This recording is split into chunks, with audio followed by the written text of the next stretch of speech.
La Confcommercio oggi scende in campo per lanciare due iniziative sicuramente interessanti e importanti che fanno parte della nostra tradizione, come la Sagra dell'Agnello Pasquale e quella del Tagano di Aragona. Ecco, come mai questa iniziativa, come mai la Confcommercio si prende carico di questa novità, insomma? Ma ci prendiamo carico del fatto che dobbiamo promuovere quelle che sono le tradizioni e soprattutto le attività commerciali insistenti su questo territorio.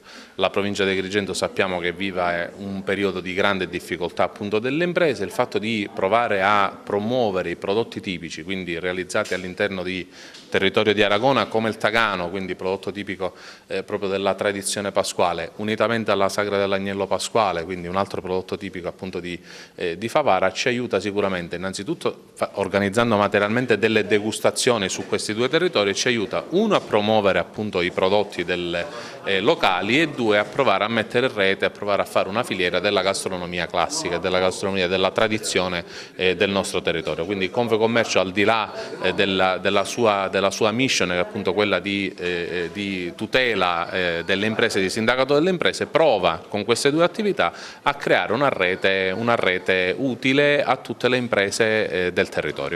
Il Tagano, lei è di Aragona, rappresenta anche la Confcommercio ad Aragona. Sì. Quanto è importante e cos'è il Tagano per Aragona? Allora, come tradizione diciamo che siamo il paese che abbiamo questa ricetta, è unica per Aragona, non la produciamo solo, cioè riusciamo nel periodo pasquale a fare questo evento, questo prodotto. Brevemente, come si fa un Tagano?